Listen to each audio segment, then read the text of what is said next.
Safaricom, we always endeavor to showcase Kenya in a beautiful way. And last year, what we wanted to do was to really capture the essence of Kenya.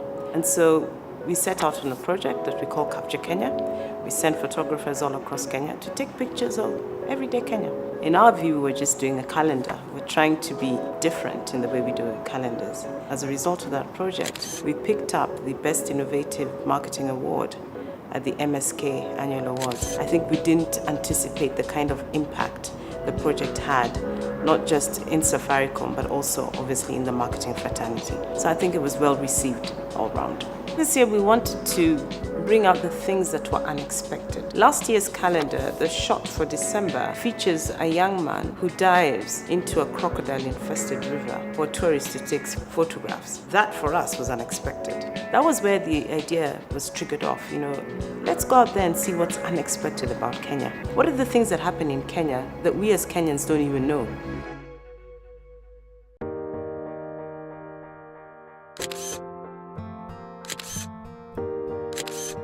When I first found out, I called my wife and she was the one screaming on the other end of the line. I had applied for it the year before and I didn't get in, so it was a pleasant surprise to get the call. The biggest challenge we faced on the road would have been finding that story, that unexpected story. When we were being briefed and we were told about it, I thought it was going to be easy. In practice, it was extremely different. People have different conceptions about what unexpected means. I think in Kenya everything is just you expect anything. But when we are out on the field, that's when I realized there's a lot we have in Kenya that we don't know about. The Maasai is playing cricket. That was unexpected.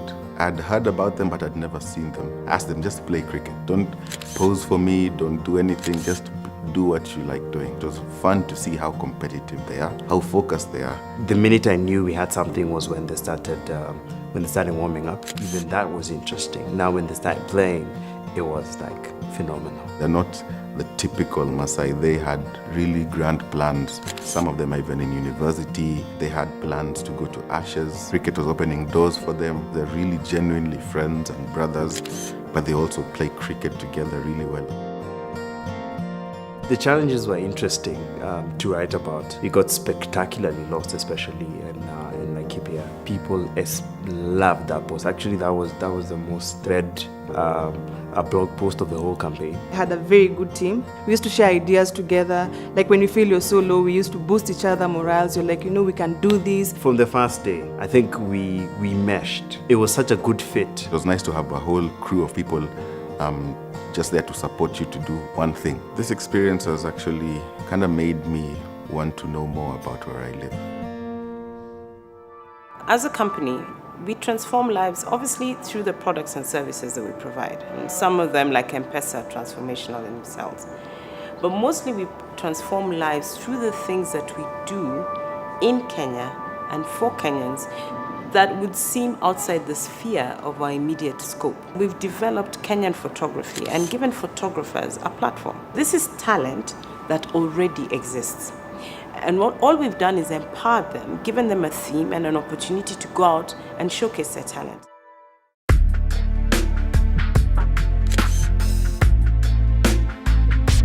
I was part of the last year's campaign, Capture Kenya. It's an interesting campaign. It was a hard topic this year because it was unexpected Kenya. Get excited about an idea, then when you get there, it doesn't look that good. I'd never been in a commercial still campaign before. When you look at pictures, you always imagine, these guys just go in and shoot. I was surprised there's so much that goes into it. For Kevin, this was a big project for him, and he was trying to make an impression. There's a lot of anxiety on his part. The support, especially from the creative in Nairobi, his comments always every morning would help us improve the next shot of the day.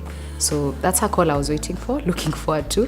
The first phone call, he must have been told that the shot was nice. That I could tell, changed him. Coming to the realization that Scanad and Safaricom, the teams at marketing and the teams at the agency are not rooting for my failure. They are rooting for my success. Alone, I can't do much. Working with people goes a longer way than working alone. Unexpected Kenya brought out some things that were just unexpected. Who knew about the Lamu Heart Festival? He had the fanciest heart, shaped out of a dough. The plan was to try and shoot within the narrow streets of Lamu. This was actually meant to be our rehearsal area. While rehearsing, things just started working out. I mean, there was just magic. We ended up not even shooting much within the streets. We looked at it with my producer and we were like, got it. We went to this protected area. We met this gentleman. We ended up getting this shot when he was telling a story about an ancient kingdom and something happened to some queen. He had this beautiful spirit about him, as in, I just wanted to listen to what you're saying. After the photo shoot, Kevin was extremely excited. He took the pictures in an hour, and they were all beautiful. As a photographer, I'd say this experience has made me bolder. You become better because you've been pushed over the edge. So I think they should do it every year, get new people, because I'm sure there are guys out there who are just dying to show their talent. Safaricom is about providing opportunity, enriching lives, and providing a platform to showcase the beauty of Kenya. For the models, I think just the realization that in your day-to-day life, just the way you live, you are as good as any international model where you are, in itself is a huge affirmation for some of these models and transformational in and of itself.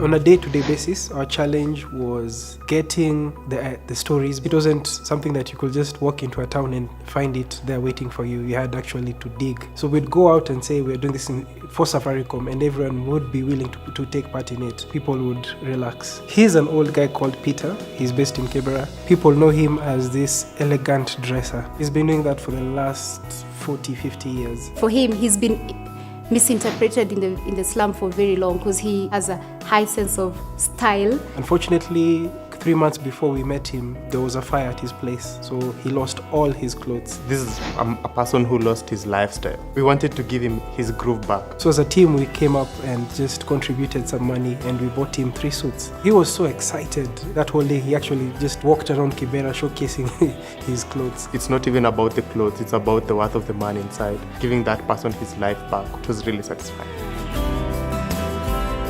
This was schoolgirls in Garissa. We discovered a school where all the girls wear red. Here we were in a van. These girls were running away from us and we had to stop and go and convince the teacher what we are doing. Eventually the teacher agreed and these girls live really, really far, so they sacrificed their time. For me, that was a big highlight. John, our driver, informed us that there was someone in Amboseli who actually dresses over Christmas. He has the hat and the coat for Father Christmas. And this is all just to entertain the children who come to Amboseli. As we were driving along, saw the kids with the toy cars made out of sticks. They really ran from us and left their toys. It was like a whole village drama. But we went and talked to the parents, told them we'd come back the following morning at 6 a.m. Then we went, and just as we found them the previous day, they were just the same way. The people we meet, it means so much to them and it changes their life. I think the impact is really on the people on the ground. A lot of people finally got to read my stories. I got a tweet from the Cabinet Minister for Tourism. That alone tells you that initiative to empower Kenyans and young talent, it should be supported. More than any other brand, we have shown the beauty of Kenya, not just in its people, not just in its landscapes, but also in its potential.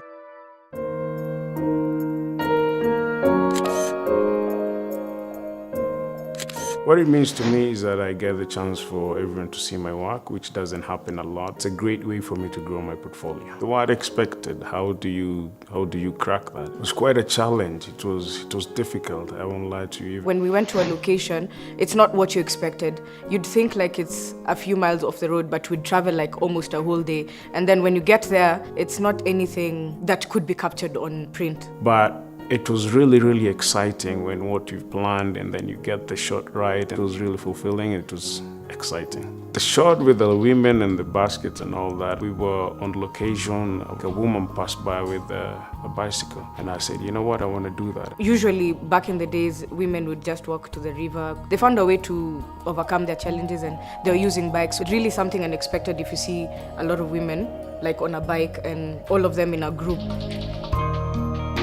I've played basketball my whole life and I've never gone to a single game to watch the handicap team. So yeah, it was quite unique. I was really also impressed on how good they are, how slightly different it was from the normal game that we play.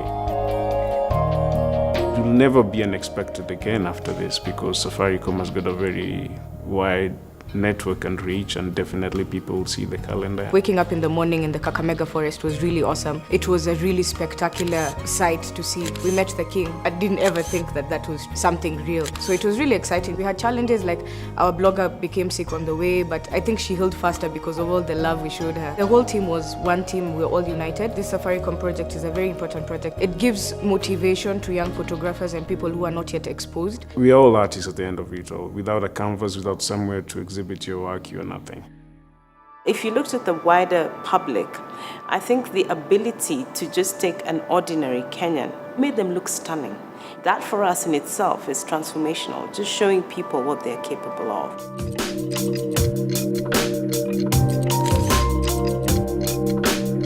When I heard the news that I was picked for the Unexpected Kenya campaign, it was something that I never thought in my wildest dreams. Knowing that I've only done photography since May this year, my heart almost gave out. I cried for a bit. It validated me and my photography. We were a group of 3 girls, and we were taken to a very remote area. I think it was a learning process for all of us. The theme was strange. It was more of treasure hunt, because it's seeing beyond what you see. This rainmaker, he does something with his fly whisk and pours some water, and the rain actually stops. And you have your wedding, and when the wedding is over, the rain can come down. I thought, this is magic. Jerry was very good at getting reactions out of people. She would talk to them, laugh with them, and the pictures would come out so naturally. We heard that there's this couple in an area called Kalokol that plays the trumpet. Who plays the trumpets in Turkana? You know, it was kind of a myth. Turkana is playing the trumpet. We're just like, do we do it? Do we go all the way and look for them? They put in a performance for us, and you were left with a sense of music is not just in the city. You can find it anywhere. And that's the story I wanted to tell with this picture. The most unexpected thing I saw is like when we were in Turkana, the kids there like have like really bright blonde hair. Their hair turns blonde because of how much they swim. It was so interesting because their parents had normal hair, but these kids had this beautiful blonde hair that none of us had ever seen, and that totally took the crew away. I'm such a newbie in photography, so I needed all the help I could get. It was such a team effort. When we went to Mount Elgon, we were going to take a picture of a waterfall. It was a really, really long climb, especially for 3 girls. Girl power. Then it starts raining, and we're all the way at the top of the cliff. I have almost 200,000 shillings worth of equipment around my neck. There's no shelter, and it's slippery mud. And I miss my step, and I go flying off, and I land on my back. My head down to my feet, all my back is full of mud. And my first thought was, is the equipment dry? And I thought, oh my gosh, I have grown. I admire her work ethic. Every single day you'd see her trying to get better and better at what she does. To go on this and knowing that next year my pictures are going to be in a calendar in people's houses, for me, it's made my vision clearer. My skill set has grown. I'm more sure of myself. And having been thrown in the deep end, literally, it was either you sink, die, or float. And I can say I floated. What they've come back with are 12 amazing photos which we will use in our calendar next year. We have several photographers who even won international awards from last year, whose lives have completely changed. They're now doing bigger jobs, better jobs, international jobs. Without the Capture Kenya campaign, they would perhaps still be where they were last year. So that in itself is transformational. I think my pictures were received quite well, locally and internationally. Some were published by National Geographic, and one was first runner-up in Sony World Photography Awards, which was a thrill for me. There's a few that were used as billboards, and even one of them got used. I sent it in for a competition, Sony World Photo for 2014, and I won the national award for that. So it's been very positive in that sense. This experience from last year has benefited my career. It has led to more jobs, more commercial work, travel work. Now I'm sure about the kind of photography I want to focus on. I've done more professional work, especially travel photography, Even commercial photography has opened up that door. Hopefully, this experience has inspired this year's photographers as much as last year inspired me. I'm very excited to see the pictures that they did for this year's calendar. We are a brand that believes in celebrating everything that is good about Kenya. Being Kenyan, the true Kenyan ethos is about being the difference that's needed. And that's what people see in Safaricom, and that's what we endeavor to bring out, because every Kenyan is trying to make a difference to move the country forward. And in being the difference that's needed and in supporting the community to showcase that, we believe that we can start a wave of something that's absolutely beautiful.